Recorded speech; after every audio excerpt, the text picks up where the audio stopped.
Okay, so as I mentioned earlier in lecture here, was sort of on Monday with the other half of the class there, started continuing on a little bit here with what we were talking about. So now I want to kind of go back and make sure that we sort of cover this with you guys as well.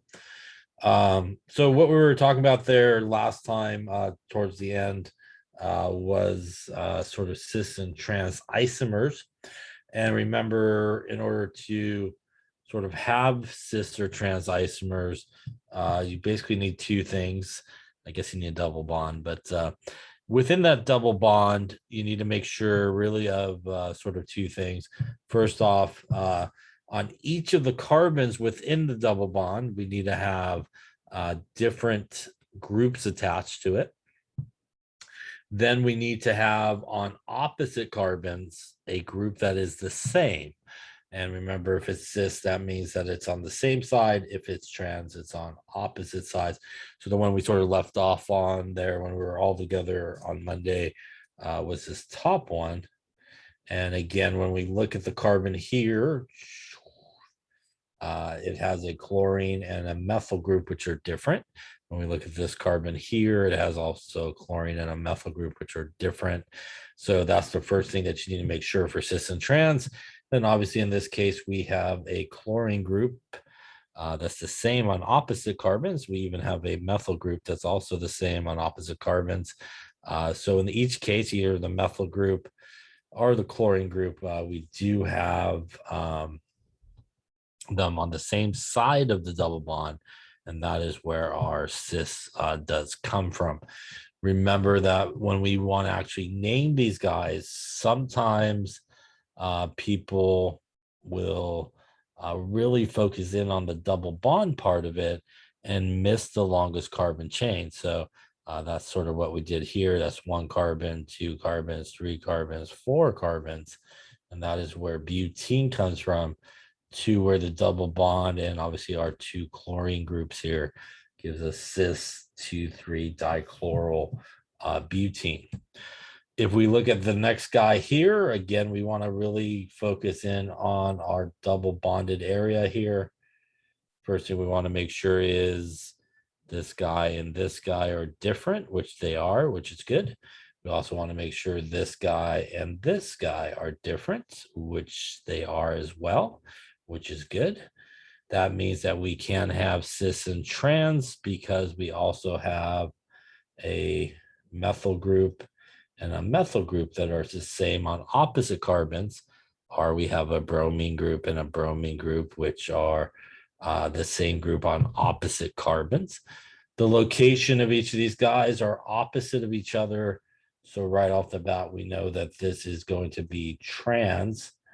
Now, again, it's important when we go with our longest continuous carbon chain here that we actually get the longest continuous carbon chain.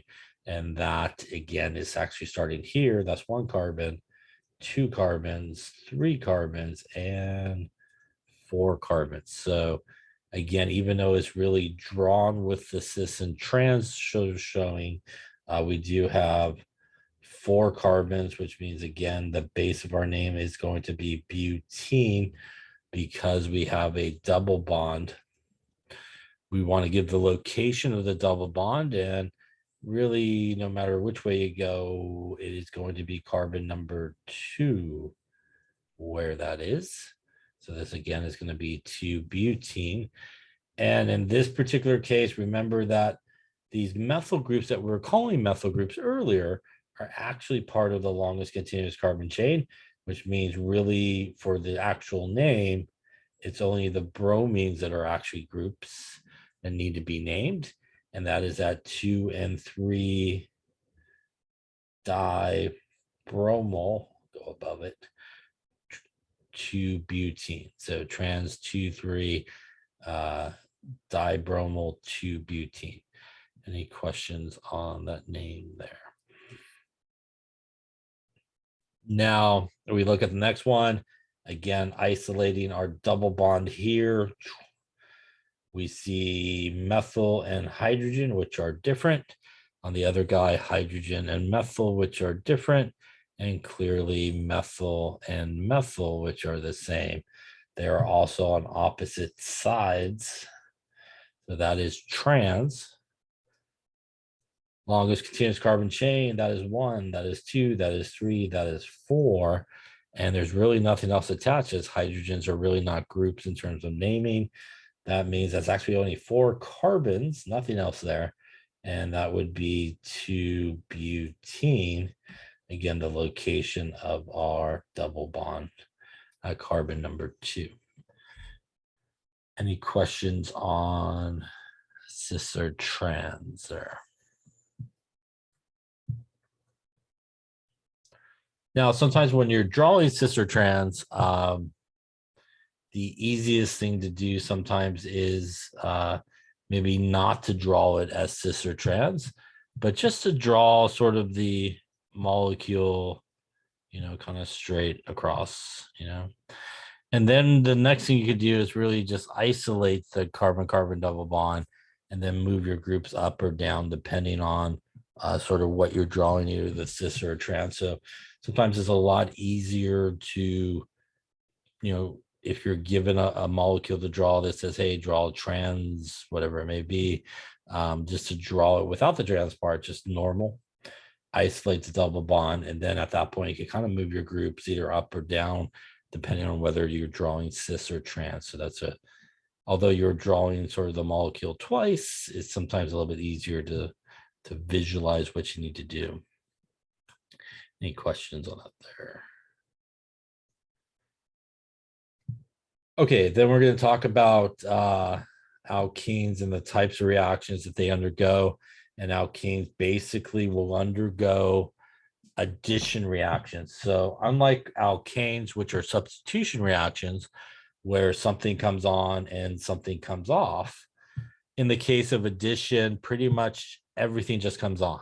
Nothing really comes off, just everything kind of goes on. And always with an alkene, there's only one part of the molecule which is important, and that is the carbon-carbon double bond is the most important thing within this molecule when this reaction takes place. Now, we could add 2 things. It could be 2 of the same things. It could be 2 different things. But regardless of what you're doing, so let's just say we went with this guy, 2 of the same. 100% of the time, everything always happens right here. Absolutely, that is the only thing that changes. And basically, the way it changes is it always changes the same way. Right now, those carbons are full, if you will. They have 4 bonds. So because we want to basically add both of these guys in, we actually need to make room for them to basically come in. And the way we make room is we basically always go to the double bond, and we take the double bond and we turn it into a single bond. And that really is it. Everything else is exactly in the same location. Absolutely nothing else changes other than you just make the double bond into a single bond. So if I were to draw this, I would simply copy exactly what I got going on the left-hand side, turn my double bond into a single bond. And as you can see here, everything is exactly the same. And what I have done by making that double bond into a single bond is I have now made room for these 2 guys to come in. The way they come in is one goes to one carbon, the other goes to the other carbon. And that's 100% of the time always how this works. If this was hydrogen, for example, we would add 2 hydrogens. If this was, bromine, we would add 2 bromines and so forth. But that is what you want to remember when you look at these type of reactions. If you start with an alkene, double bond, and you add something to it, simply make the double bond a single bond, add one thing to one carbon, the other thing to the other carbon. Any questions on that there? So there's kind of 2 types of addition reactions we oftentimes think about. One type is basically what is referred to as a symmetrical addition sometimes. So symmetrical addition basically means that we're going to add two of the same things. And what I mean by that is we're going to add something like H2, which is basically adding two H's. Maybe we'll add something like Br2, which is adding two Brs. Maybe we'll add something like Cl2, which is adding two Cls. So in a symmetrical addition, pretty much you can't mess it up because you're adding the same element to both carbons. As long as you do that, you can mess it up, I guess, by not doing the correct addition. But basically, double bond to single, everybody gets, either a hydrogen or a bromine or a chlorine. So for example, if we had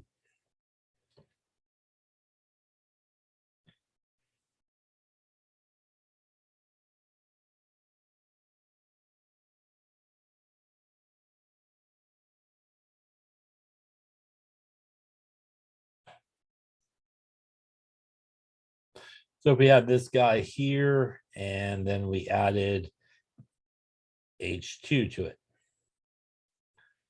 Although it may be a much bigger sort of molecule than what I started with earlier, I am concerned with only one spot there, and that is the spot right there. That is my double bond, which I already know.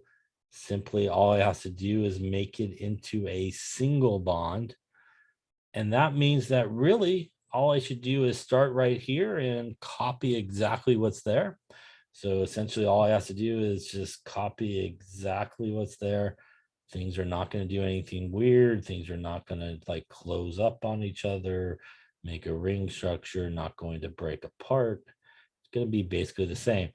Only difference is when I come to my double bond, I'm now going to turn it into a single bond so I have room. And again, like I said before, everything else here will be exactly the same. So now that I made my double bond into a single bond, I have now pretty much made space or room, if you will, for those guys to come in. I can now take this guy and this guy, and we're going to add a hydrogen to each of the carbons that were in the double bond. We'll make them red so they'll look different. And one carbon gets a hydrogen, other carbon gets a hydrogen. And now we have done our addition reaction here.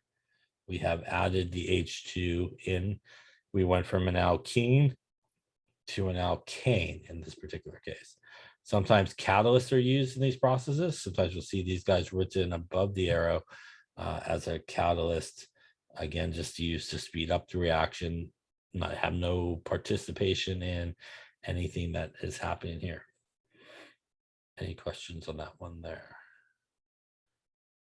This is what is basically referred to as a hydrogenation reaction because we added basically hydrogen. Hydrogenation is, what we do sometimes with oils and stuff, partially hydrogenated oils and margarines and those type of things. Is basically what we mean here. We're basically adding hydrogen to get rid of some of the double bonds that are there. So again, these guys are catalysts. They really have nothing to do with the product other than it speeds up the reaction. So you should not include any of these on the product side. And again, you can see the simple thing that we talked about. Double bond becomes a single bond. And then one hydrogen to one carbon, other hydrogen to the other carbon. And that's exactly how it always happens. That works with when you're adding two hydrogens, two bromines, two chlorines. It really doesn't matter. So why don't you try one here and see. Let's do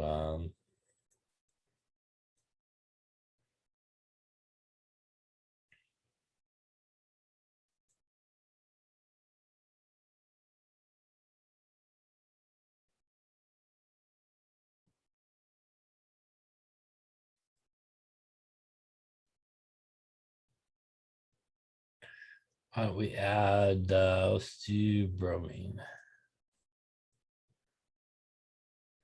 which is obviously Br2. All right, take a second and draw what you should end up with here. Okay, let's take a look here and see. Again, once you see the double bond, once you see you're adding a couple of things to it, all you should really focus in on, as we talked about, is the double bond. And again, that is the only thing that changes here. Everything else remains the same. And again, as I mentioned a number of times at this point, you pretty much have 95% of the structure. All you have to do is, my advice, start on this side and just keep copying. And if we do that, we will end up with this. We'll end up with this. Now remember though, our double bond will become a single bond, and that's going to provide the room for those guys to come in, but everything else still remains exactly the same here. And now that we've done that, we're good to go. We could put one of these on one of the carbons that was in the double bond, and on the other carbon there will go the other bromine. And in this case here, we'll just make it a different color. We'll drop our bromine there and our bromine there. And there she is. Any questions on that one there? So again, sometimes people go a little crazy when they're drawing these. They do all kinds of weird things. They start making rings. They start breaking things apart. Trust me when I tell you, pretty much everything we deal with stays pretty much the same, except for that one little part that changes. And that's really the key to be understanding how to do these, is to remember which part changes. And it's usually where the functional group is the part where it sure changes. All right, so why don't you try this one here? Take a second here, write the equation for the hydrogenation of 1-butene using a platinum catalyst. Again, hydrogenation means we are adding H2 to 1-butene. All right, so take a couple minutes here and draw out everything, the entire sort of reaction and what it looks like. We'll talk about it.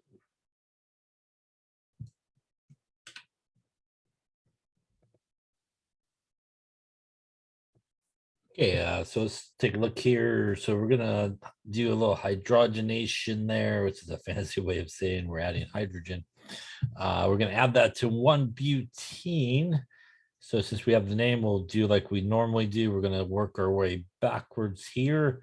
So ENE tells us it's a double bond at carbon number 1, and butene is from butane, which means we should have 4 carbons to start with. Our double bond would be at carbon number 1. So I'm going to put my double bond over here, called guy on the far left here, carbon number 1. I'm going to actually draw out my hydrogens here so we can kind of see everybody. You don't necessarily have to, but you can here. We'll do that. And we'll do that. And we'll do that. All right, so what we got going on over here is obviously 1-butene. We're going to do a hydrogenation, which is adding hydrogen to it with a platinum catalyst. It would go up there on the arrow. Again, really not doing anything at all in terms of the product, but it's just there to make the reaction occur quicker. Once again, our concern will really turn to here, and our concern will turn to there, because that is the only thing that should change. So we'll follow our same advice as we've done previously, which is I'm just going to literally copy what is there, starting on the left-hand side, knowing that the only thing I should change is turn that double bond into a single bond. So we'll do an H and an H exactly the way we had it. Here comes our single bond to make room. Everything else remains exactly the same. No need to, as silly as it sounds, think about it too much. Sometimes not always the best idea. And just to copy what we got going on here. Now, clearly, we've now opened up these 2 carbons here on the left to be able to accept each of these hydrogens that will go in. And again, each of these hydrogens will go in basically to different carbons. So a hydrogen could go here and a hydrogen will go here. We go from 1-butene, which is an alkene. Hydrogenation gets rid of the double bonds, and we end up with butane, which is an alkane. Any questions on that there? And again, the process is identical. If you were adding, like I said before, Br2, Cl2, again, any of these symmetrical guys, pretty much adding the same element, works exactly the same way, double bond to single bond. And then obviously we add in each of the elements to opposite carbons. This, again, as I mentioned before, is a process in what people sometimes refer to as being partially hydrogenated. That's how we can increase the melting point of oils, is to basically get rid of the double bonds or some of the double bonds, which is why it's partially hydrogenated. That's how we get things like margarine, shortening and stuff like that. And that is because when we have double bonds, as we'll talk about in a later chapter, what ends up happening when you have a lot of double bonds, for example, I'll just add a few more into here. We have a lot of double bonds in this sort of chain. When they all come together to try to like stack on one another, you end up getting these not very stackable sort of carbon chains. This is really badly drawn, but you get the very bad idea of they're not stacking really well to each other. And that's why a lot of these fatty acids, which is really what we're looking at here, this is really a fatty acid, that have a lot of double bonds in it, they really won't be able to get that carbon part, which is this back part here, to kind of sit really nicely with one another. And that means that they're not really interacting well with one another, and it has very low melting points and stuff like that, which means they're typically oils sort of at room temperature. By doing some partially hydrogenation or hydrogenating these things, we get these really nice single bonded part of this compound, which when these guys actually come together, I'll try to draw it a little bit better, they're actually able to take the carbon part and they're actually able to really interact well with each other. They fit really nicely with each other and they're able to stack themselves really nicely. The results of that is to get a lot better interaction that's happening between the different kind of chains here. And it means they end up getting a little bit higher of a melting point and such. And that will turn them from more of an oil into more of a solid, like margarine, for example. Not as hard as, like, say, butter, right? But it's a little bit softer. And again, that's how it's able to come more of a solid at room temperature.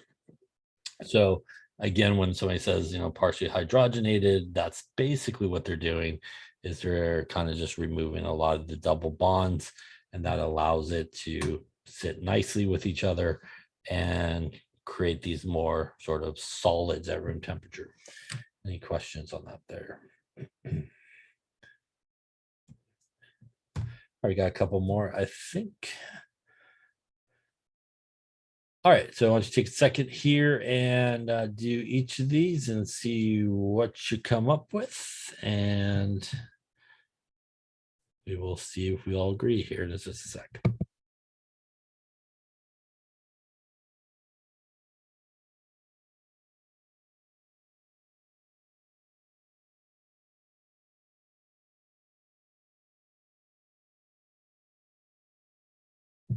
Okay, let's take a look here. Again, I see H2, I see platinum, but more important, I see double bond.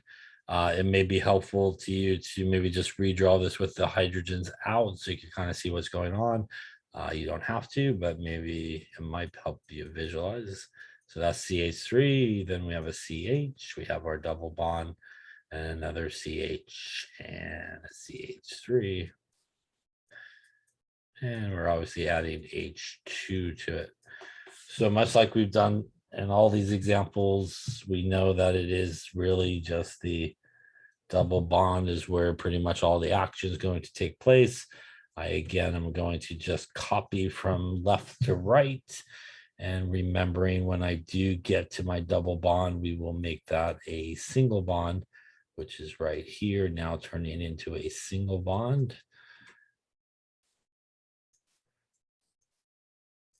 And the purpose of it turning into a single bond is it opens up each of those carbons to have the ability to accept each of these hydrogens.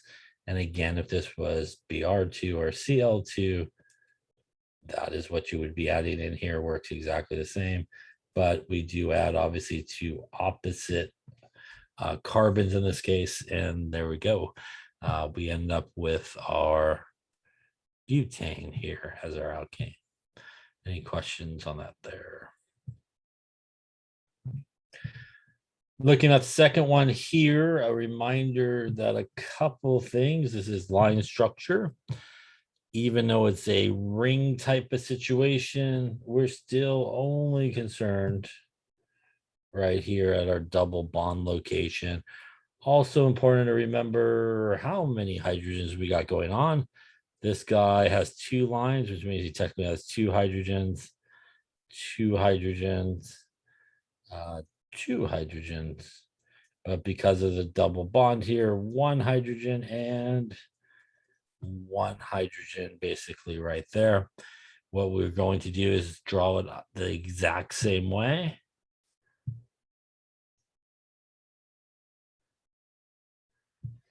And remember that our double bond will now become a single bond.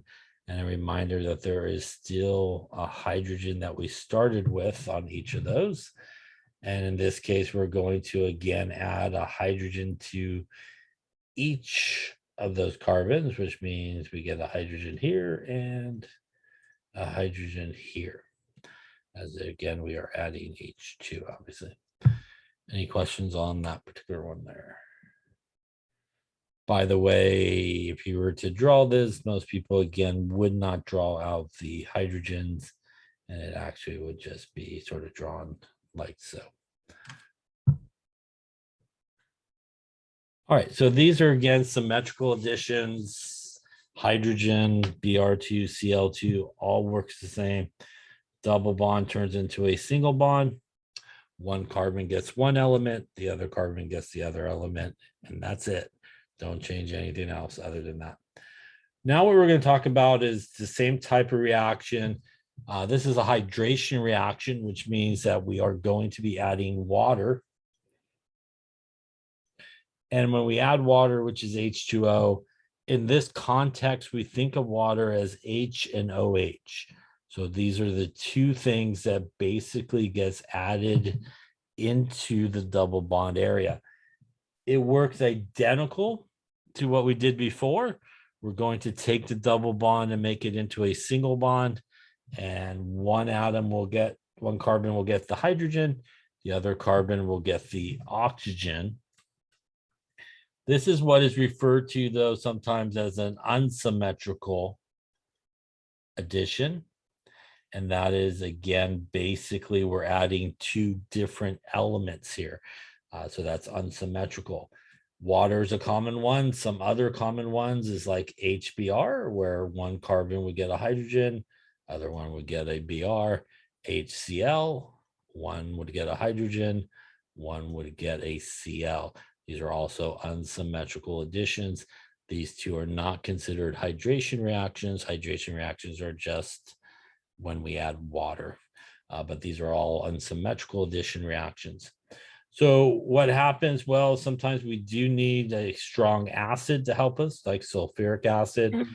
That is sometimes represented as an H plus. And that's what we see here as the catalyst. H plus basically represents an acid. So in all these cases, basically what happens is our double bond is still our active site. It goes from a double bond to a single bond. One gets the hydrogen, the other gets the OH group. We actually go from an alkene to what we were talking about today to an alcohol. So this hydration reaction is how we create an alcohol. Double bond goes away, H and OH gets added on. That OH then turns that into a alcohol. So let's take a look at one here. So if we look at this here, this is an alkene, and we're going to add water to it, which is an unsymmetrical addition. And in this particular case, what's going to happen is if we kind of draw this out, so we can kind of see everything here. CH3, CH2, CH, CH2, and there's a double bond there. And we're going to add obviously our water in the form of HOH. And in this particular case, we are going to add it to here. And what we're going to do is copy it just like we did before. Everything's going to be the same. We can copy this way. Again, we're going to turn our double bond into a single bond when we get there. So let's go through this here, exactly the same. Now we're turning our double into a single, and we end up with something that looks like this. Now, in this particular case, I'm going to redraw this twice. So let me redraw it one more time the exact same way, so we could talk about, an important difference here, which is, let's just redraw this here. Okay, I haven't added anything yet. I'm just redrawing basically the structure. Again, our double bond becomes a single bond right about there. Now, because we are not adding the same two elements in this case, which is why it's unsymmetrical. In this case, we're adding an H and an OH. So option number one, we'll call it option number one, is to put the hydrogen here and the OH goes here. We could also have option number two here, which would basically be the opposite of what we just did. We could put the hydrogen here and the OH here. In each case, we end up with an alcohol. And in each case, we end up with a product that is sometimes referred to as a major product or a minor product. Now, typically in organic chemistry and in this class, you should aim to draw the major product. So you may be asking yourself, how do I know, which one is the major product, which one is the minor product? There's actually a rule that we follow in these type of additions. So in a case where you're adding water, HOH, in a case where you're adding like HBr or HCl, and all those unsymmetrical addition reactions, we follow what is referred to as Markovnikov's rule. That is very butchered, badly spelled there. Markovnikov's rule. I'll spit that out. But basically what his rule is, it says whenever you do this type of unsymmetrical addition, basically whenever you add hydrogen and something else, again, could be OH, could be Br, could be Cl, etc. The hydrogen always ends up at the carbon that started with the most hydrogens.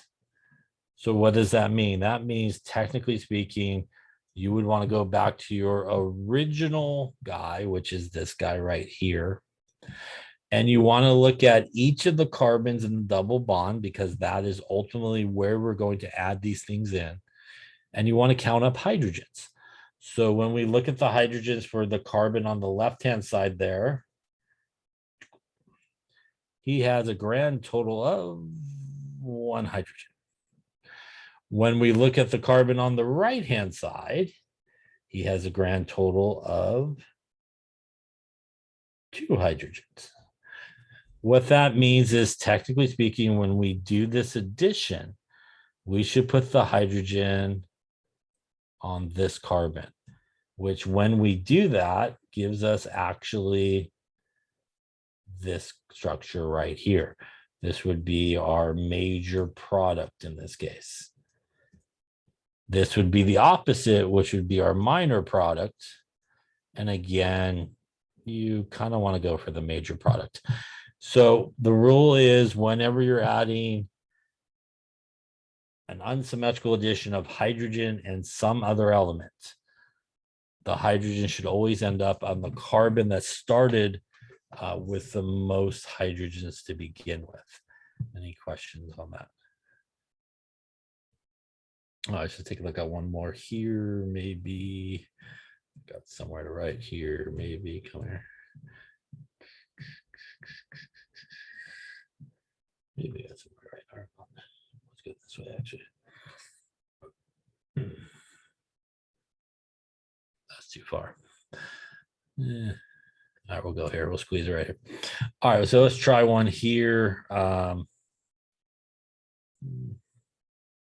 So let us do, let's see here. Let's do this one here. Let's do.